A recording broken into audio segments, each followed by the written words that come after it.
அப்படி என்னடா குடி உங்களுக்கு?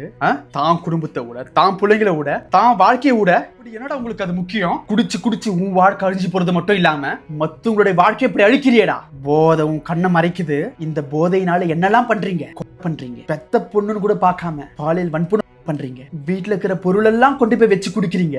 ஒரு சின்ன சாமான் கூட வீட்டுல வைக்கிறது இல்ல. உன் பொண்டாட்டியோட கழுத்துல போட்டிருக்கிற தாலியை வச்சு குடிக்கிறீங்க. மானம் கெட்டு போய் ரோட்லயும் சாக்காடுலயும் அம்மனுமா உழுந்து கிடக்குற. இதனால உனக்கு மட்டும் மானக்கேடு இல்ல, உன் குடும்பத்துக்கே மானக்கேடு. நீ பெத்த பிள்ளைங்க இதுதான் என் அப்பா அப்படின்னு தைரியமா நெஞ்சு நிமித்து சொல்ல முடியுதா? கூனி குறுகி போய் அவமானப்பட்டு நிக்குதுங்க.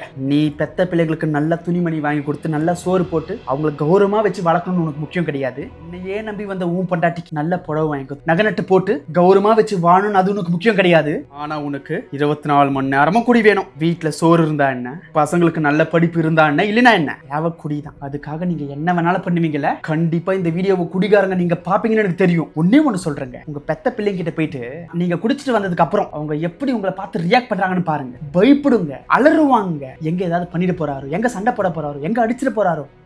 துடிக்கிறது உங்க கண்ணுக்கு தெரியல. சில நாய்ங்க சொல்லுது குடி அது ரொம்ப கேஷுவல் ஆயிடுச்சு, குடிக்காதவன் எவன் இருக்கான். இதுக்கு பேரு சோஷியல் ட்ரிங்கிங்ன்றது, ஃபன்ன்றது. அந்த காலத்துலலாம் குடிகாரனை பார்த்தாவே தீண்ட தகாதவ மாதிரி பார்ப்பாங்க, அருவருப்பா பார்ப்பாங்க, பொண்ணே தரமாட்டாங்க. ஆனா இப்போ எல்லாரும் தான் குடிக்கிறாங்க, அப்படி பார்த்தா யாருக்கும் கட்டி வைக்க முடியாது அப்படின்ற அளவுக்கு மைண்ட் செட்ல நீங்க வந்துட்டீங்கல்ல. பரவாயில்லங்க, உங்க பொண்ணுங்க கல்யாணம் ஆகாம வீட்லயே இருந்தாலும் பரவாயில்ல. இந்த மாதிரி குடிகார நாயங்களுக்கு கல்யாணம் பண்ணி வைக்காதீங்க, வாழ்க்கையே நரகமாயிடும். எனக்கு தெரிஞ்ச ஒரு பையங்க, அவனுக்கு 22 23 வயசு தான் இருக்கும். இவன் குடிச்சிட்டு அவங்க அப்பா அம்மாவை கேட்கறான் பாருங்க கேள்வி, நம்மளாலே சகிக்க முடியலங்க. இப்படி கெட்ட கெட்ட வார்த்தையில கேள்வி கேட்கறான். ஸ்கூல் படிக்கிறப்பல இருந்தே குடிக்க ஆரம்பிச்சிட்டாங்க. இப்ப இருக்கிற பசங்க தான் குடிப்பாங்கன்னு இருந்துச்சு ஒரு காலத்துல.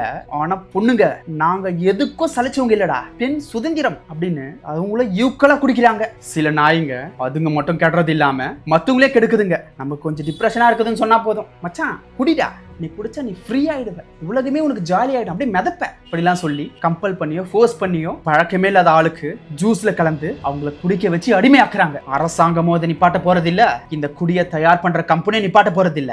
தயவு செஞ்சு நீங்க நிப்பாட்டுங்க, உணருங்க. நம்ம வாழ்க்கையில என்ஜாய் பண்றதுக்கு நிறைய விஷயங்கள் இருக்குதுங்க இந்த உலகத்துல. இந்த ஒரு நொடியை வாழ்றதுக்கு எவ்வளவு பேர் கஷ்டப்பட்டுட்டு இருக்காங்க. தயவு செஞ்சு புரிஞ்சுக்கோங்க. இன்னைக்கு நீங்க நல்லா இருக்கீங்க, தயவு செஞ்சு திருந்துங்க. உங்க குடும்பத்தை பாருங்க, உங்க குழந்தைங்களை பாருங்க, அவங்க முகத்தை போய் பாருங்க. இந்த வயசுல உங்களுக்கு இந்த மாதிரி கஷ்டங்கள் தேவையா? இந்த வீடியோ பார்த்து யாராவது ஒருத்தராவது நீங்க திருந்துறீங்க அப்படின்னா எனக்கு ரொம்ப சந்தோஷங்க. என் வீடியோ பார்க்குற நீங்க தயவு செஞ்சு சப்ஸ்கிரைப் பண்ணுங்க, எல்லாருக்கும் ஷேர் பண்ணுங்க. நீங்க கொடுக்குற ஒவ்வொரு சப்ஸ்கிரிப்ஷனும் ஒவ்வொரு ஷேரும் அநேகருடைய வாழ்க்கையை மாற்றலாம். நன்றி, வணக்கம்.